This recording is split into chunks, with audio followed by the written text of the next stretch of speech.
ရင်ကောင်တွေဟာလူတွေထက်အရာဝတ္ထုတွေကိုလေးစားပိုမြန်အောင်မြင်နိုင်စွမ်းရှိပါတယ်။ဒါကြောင့်သူတို့အတွက်တော့ကျွန်တော်တို့ရဲ့လှုပ်ရှားမှုတွေဟာ slow motion လိုမျိုးဖြစ်နေတတ်ပါတယ်။ရင်ကောင်တစ်ကောင်ဟာအန်ဒီတစ်ခုကိုမြင်ရင်20 မီလီစက္ကန့်အတွင်းမှာပြန်သန်းပြီးရှောင်တိန်နိုင်စွမ်းရှိပါတယ်။ဒါပေမဲ့ကြည်စံတစ်တောင်းရဲ့အချိန်ဟာတနာရီကိုမိုင်800ကျော်ထိရှိနိုင်ပါတယ်။ဒါကဂျက်လီရင်ထက်တောင်မှပိုပြီးတော့မြန်ပါတယ်။ရင်ကောင်ရဲ့အုံနောက်ကကြည်စံလာနေတာကိုသိရှိပြီးတုံ့ပြန်ဖို့ကြိုးစားတဲ့အချိန်မှာကြည်စံကပေ20ကျော်အကွာဝေးကိုရောက်ရှိသွားပြီဖြစ်ပါတယ်။ဒါကြောင့်ရင်ကောင်တစ်ကောင်ဟာဘလောက်ပဲအမြင်အာရုံမြန်ပါစေကြည်စံရဲ့အချိန်ကိုတော့မရှောင်နိုင်ပဲထိမှန်သွားမှာပဲဖြစ်ပါတယ်။အသက်19နှစ်အရွယ်အမျိုးသမီးတစ်ဦးဟာဆောင်းရသည့်ညတညမှာကားမောင်းလာရင်လမ်းလျှော့ပြီးကြောက်ထဲကိုပြုတ်ကျသွားခဲ့ပါတယ်။အပြင်မှာအပူချိန်ကအနှုတ်22ဒီဂရီအထိရှိနေပါတယ်။သူမဟာဒဏ်ရာတွေနဲ့အတူ2မိုင်လောက်ဝေးတဲ့တငယ်ချင်းရဲ့အိမ်ကိုအရောက်သွားခဲ့ပါတယ်။ဒါပေမဲ့အိမ်ရှိရောက်ဖို့15ခိုက်လောက်အလိုမှာပဲအေးလွန်းတာကြောင့်မေ့လဲသွားခဲ့ပါတယ်။သူမဟာနှင်းတွေအောက်မှာ12နာရီကြာအောင်သတိမေ့ပြီးအေးခဲနေခဲ့ပါတယ်။နောက်တစ်နေ့မနက်မှာတငယ်ချင်းကတွေးရှိသွားပြီ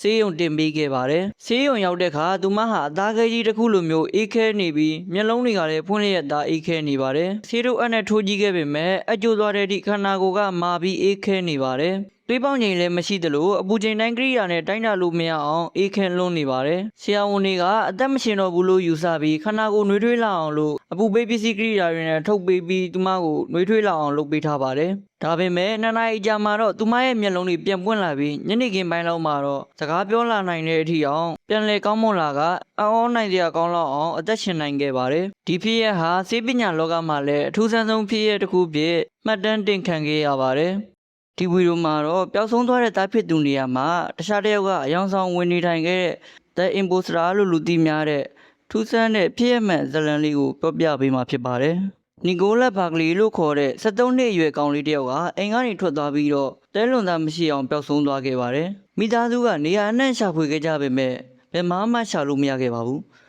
ဒါပေမဲ့3နှစ်ကြာမှတော့စပိန်နိုင်ငံမှာသူတို့သားလေးကိုရှာဖွေတွေ့ရှိပြီဆိုတဲ့ဖုန်းခေါ်ဆိုမှုကိုလက်ခံရရှိခဲ့ပါတယ်။မိခင်ဟာဝမ်းသာအားရနဲ့တွားရောက်ကြိုဆိုခဲ့ပါတယ်။ဒါပေမဲ့ပြန်တွေ့တဲ့သားလေးဟာပိုပြီးအသက်ကြီးတဲ့ပုံစံပေါက်နေပါတယ်။ပိန်သွားတဲ့အပြင်ပိုပြီးထူးဆန်းတာကမျက်လုံးအယောင်ပြောင်းနေတာကိုသတိထားမိခဲ့ပါတယ်။ဒါအပြင်သူ့ရဲ့စကားပြောလေသံကလည်းပြင်သစ်လေသံပေါက်နေပါတယ်။သူကတော့သူ့ကိုလူကုန်ကူးသူတွေကဖမ်းဆီးပြီးနှိပ်စက်ခဲ့ကြောင်းမျက်လုံးအယောင်ကိုစေထိုးပြီးကြောင်းလဲပစ်ခဲ့ကြောင်းတွေပြောပြီးလိန်ညာခဲ့ပါတယ်။မိခင်ကတော့တားရင်လို့ယုံကြည်ပြီးအိမ်ခေါ်လာခဲ့ပါတယ်။သူဟာအဲ့ဒီအိမ်မှာပဲလာပေါင်းများစွာတားရင်လို့ပဲနေထိုင်ခဲ့ပါတယ်။ဒါပေမဲ့ FBI ကစုံစမ်းစစ်ဆေးတဲ့အခါတော့သူ့ရဲ့လက်ပွေရာဟာပျောက်ဆုံးသွားတဲ့ကောင်လေးနဲ့မတူပဲပြင်သစ်နိုင်ငံကအသက်23နှစ်အရွယ် Frederic Borden လို့ခေါ်တဲ့လူလိမ်တဦးဖြစ်နေတာကိုတွေ့ရှိခဲ့ကြပါတယ်။သူဟာပျောက်ဆုံးသွားတဲ့ကောင်လေးရဲ့မိသားစုအကြောင်းကိုအကုန်လေ့လာပြီးတားရင်တပွဲအယောင်ဆောင်ဝင်နေထိုင်ခဲ့တာဖြစ်ပါတယ်။စိတ်မကောင်းစွာနဲ့ပြောရရင်သူတို့ရဲ့သားလေးကယနေ့ထိတိုင်ပျောက်ဆုံးနေစေဖြစ်ပါတယ်။သူဟာ1994ခုနှစ်တည်းကပျောက်ဆုံးသွားပြီ